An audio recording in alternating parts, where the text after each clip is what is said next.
هكلمكم النهاردة عن كرم الضيافة، وده موضوع مهم جدا جدا بالنسبة لي. بس قبل ما نبدأ حلقتنا ما تنسوش اللايك والشير والسبسكرايب. طبعا انا حابة اتكلم في الموضوع ده لان انا عايزة نرجع اللي هو عارفين انتوا لما تيجوا كده تبصوا على العادات والتقاليد اللي كانوا زمان بيعملوها، وتقعدي بقى مع مامتك او تقعدي مع جدتك وتقعد تحكي لك زمان كنا بنعمل مش عارفة ايه. فتحسي كده ان كان في أصالة وفي بتحسوا كده، كان في رقي في التعامل. طبعا اكيد اكيد في ناس موجودة برضو دلوقتي كده. بس ساعات الواحد بقى بيشوف حاجات غريبة بتحصل حواليه. فانا حابة ان احنا نتكلم عن المواضيع دي، او عشان كمان حتى نعلم الاطفال الصغيرة والجيل الجديد، لان احنا دلوقتي بصراحة انا يعني ده عايز حلقات اصلا لوحدها. بس انا بقيت بشوف تصرفات غريبة من اللي هو الجيل الصغير اللي هم لسه في اعدادي بيعملوا تصرفات غريبة، فاهمين؟ فاحنا لو ما خدناش بالنا من دلوقتي ان احنا نربيهم على القيم والمبادئ، هم خلاص يعني مش هيتربوا يعني. لو انت ما خدتش بالك وربيتهم من دلوقتي يعني هناخد بالنا امتى او هنعلمهم امتى؟ فاحنا لازم ناخد بالنا من حاجة زي دي، لان طبعا كرم الضيافة ده حاجة مهمة جدا. وعايزة أحكي لكم بقى حاجة كده سريعًا. يعني أنا مثلًا لمّا كنت صغيرة اللي هو بقى لسه طفلة وكده، أنا أصلًا ماما وبابا يعني بجد، بجد من النوع مضيافين جدًا وعندهم كرم ضيافة جدًا. عارفين أنتم الناس الكريمة دي هم من النوع الكرما أوي.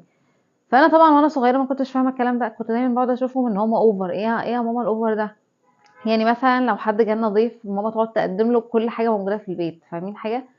أنا كنت شايفة إن هو خلاص ما تقدّمي له حاجة وخلاص، اللي هو ما أنتِ ممكن تقدّمي عصير وخلاص، ليه كل حاجة بتقعدي تقدّميها بقى اللي هو فاكهة، عصير، أكل، مش عارفة إيه. وحتى دايمًا كانت تقعد تقول لي جملة: هدير إحنا المفروض اللي هو يعني إيه، اللي عندِك تقدّميه للضيف، الضيوف تاكل وبعد كده إحنا آخر حد ناكل في البيت.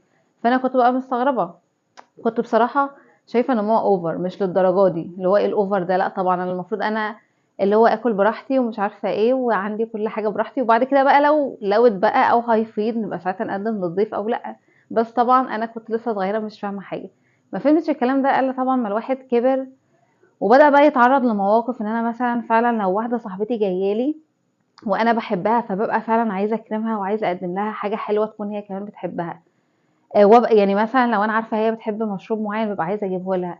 بتحب حاجة معيّنة، بسكوتة معيّنة، مش عارفة إيه، أبقى عايزة أجيبها لها. إحنا علشان بنقعد نجيب حاجات إحنا اللي هو فاهمين بنستخدم يعني السوبر ماركت والكلام ده، ده ما كانش هيبقى موجود زمان. بس أنا قصدي الواحد حَس بالنقطة دي لمّا بقى فعلًا حد أنتِ بتحبيه بدأ ييجي لِك، بدأتِ بقى أنتِ إيه تستقبلي ضيوف تبعِك في البيت، فبدأتِ بقى يعني فاهمين، بدأت بقى آخُد بالي من النقطة دي. نفس الكلام لو أنا مثلًا رُحت لواحدة صاحبتي والاقيها قدّمت لي بقى حاجة باحبها مش عارفة إيه، بابقى مبسوطة فعلًا. يعني بدأ بقى آخُد بالي من اللي هو من كلام ماما زمان لمّا كانت تقعد تقول لي مثلًا: يا بنتي لأ، إحنا المفروض فعلًا الضيوف دايمًا نقدّم لها كل حاجة وأحلى حاجة، وبعد كده أنتِ اتبقى لِك تمام، ما اتبقالكيش عادي. وبعدين يعني هي ماما دايمًا تقول لي: "هم كانوا متربيين على كده." اللي هو في مثل شعبي كان اسمه إيه يا ربي، اللي هو وزّعوه يفوح كلوه يروح. فماما دايمًا كانت تقعد تقول لي كده لإن تيتة كانت بتقول لها المثل ده. لإن برضه وهي صغيرة كان دايمًا اللي هو يعني نينا جدتي تقعد يعني دايمًا كان عندهم الخير يعني ما شاء الله، فدايمًا يقعدوا يوزّعوا على الجيران ويوزّعوا على فاهمين؟ اللي هو جو إن إحنا نقعد نوزّع على الناس كلّها. فماما برضه كانت بتبقى مستغرباها: أنتِ بتقعدي توزّعي ليه كل ده؟ فتقعد تقول لها كده اللي هو كلوه يروح وزّعوه، قصدي اللي هو وزّعوه يفوح كلوه يروح. فاهمين حاجة؟ المهم يعني إن هو جيل بيورّث جيل. فأنا حابة إن إحنا نتكلّم في النقطة دي علشان الأطفال الصغيّرة تفهم ده. يعني فاهمين اللي هو الكتاكيت القطاقيط كده الصغنّنين دول، ساعات كده تحس إيه، إن أنت لمّا بتبُص على عيال صغيّرة ممكن يكونوا بيبقوا مش فاهمين حاجة. طبعًا هو لسه مش فاهمين حاجة لإن هُم صغيّرين، فإحنا لازم ناخد بالنا من ده. وطبعًا، طبعًا أكيد برضه في ناس لسه مش مُدركة معنى الكرم ومعنى إن أنت أصلًا تبقى في ضيافة وفي كرم ضيافة مع الضيوف اللي بييجوا لك.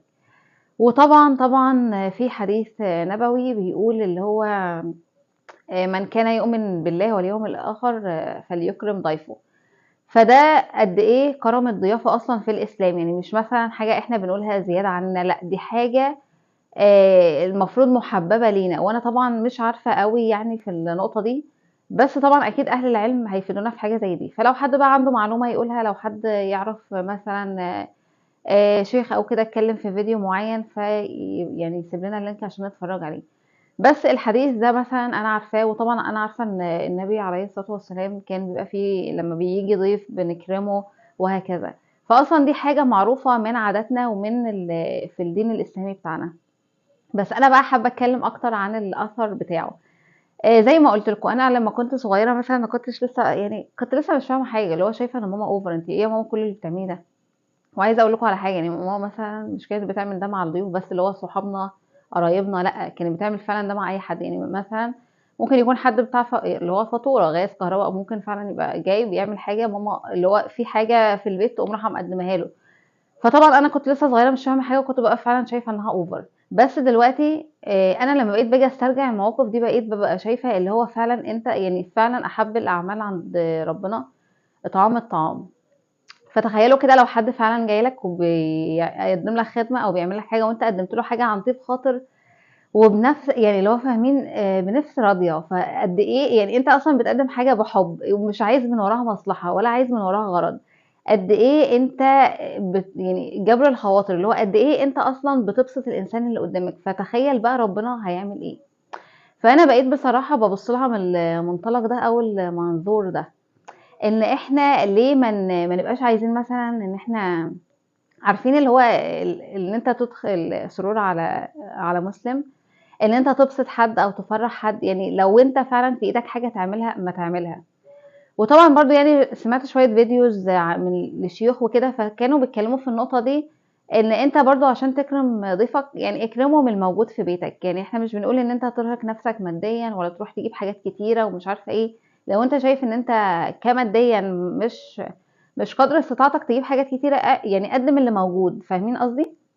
يعني اللي انا بتكلم فيه مثلا في ناس بقت دلوقتي الكونسبت بتاعها ان هي مثلا عندها حاجات كتيره، بس بتبقى عارفين انتوا الناس اللي بتقعد تخبي وتعين، لا اصل عشان ايه احنا كده بقى ايه، قال ايه انا كده الست الناصحه الشاطره المدبره اللي بقعد اوفر بقى في الحاجه عشان بقى ايه. فاهمين؟ في ناس بيبقى ده الكونسبت بتاعها، بتبقى فاكره كده انها بتحوش بتدبر بتوفر، ده هي كده ناصحه وبتعمل بقى للمستقبل. فده اللي انا بتكلم فيه. يعني ليه اصلا بنحسبها بالحسبه دي؟ يتخيل لو انت مكان الشخص ده، او انت مثلا رحتي عند حد من قرايبك، حد من صحابك، وهو عنده حاجات كتيره جدا وعنده الخير كله ما شاء الله، ومستخسر ان هو يقدم لك حاجه. احساس وحش جدا جدا جدا. ولو تاخدوا بالكم على فكره، يعني ربنا فعلا لما حط اللي هو القواعد اللي احنا بنمشي عليها، بتبقى في حاجات كده معينه علشان الايذاء النفسي، عشان ما حدش فاهمين يتاذى نفسيا. لإن يعني فعلًا الواحد لو جرّب الموقف ده، تخيّلي زي ما باقول لكم لمّا رُحت مثلًا اللي هو أزور واحدة صاحبتي وتقدّم لي حاجات، أو حتى مش صاحبتي، يعني ساعات كان بيصادف إن أنا بازور واحدة زميلتي عادي، والاقي في كرم ضيافة وإنها مضيافة جدًا معايا وبتقدّم لي حاجات كتيرة، كنت بابقى مبسوطة وفرحانة. اللي هو ساعات أصلًا الواحد بيبقى شبعان ومش عايز ياكل وعادي مش فارق له، بس بتبقي مبسوطة، بتحسّي بالتقدير، بتحسّي إنها بتحبِّك، بتحسّي إنها يعني فاهمين، ده بيدّي انطباع حلو جدًا، بتقعدي تتكلمي عنها كلام حلو جدًا لمّا بتيجي سيرتها، أو لمّا أنتِ حتى بتفتكري الموقف بينِك وبين نفسِك.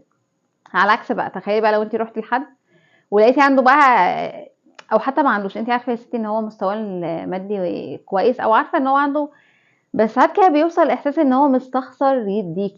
فاهمين الحتّة دي؟ فاللي أنا يا جماعة عايزة أقوله، لو أنت فاكر إن إنها شطارة منّك إن أنت ما تكرمش ضيفك، وإن أنت عمّال بتوفّر وعمّال قال يعني كده بتوفّر عشان تحوّش عشان هتطلع السما، على فكرة الحسابات مش كده. يعني أنت لمّا بتعمل حاجة فعلًا بينك وبين ربنا، ولمّا بتعمل أصلًا حاجة ربنا أمرنا بيها، أو دي كانت سُنّة عن الرسول عليه الصلاة والسلام، ربنا بيكرمك أضعاف، أضعاف.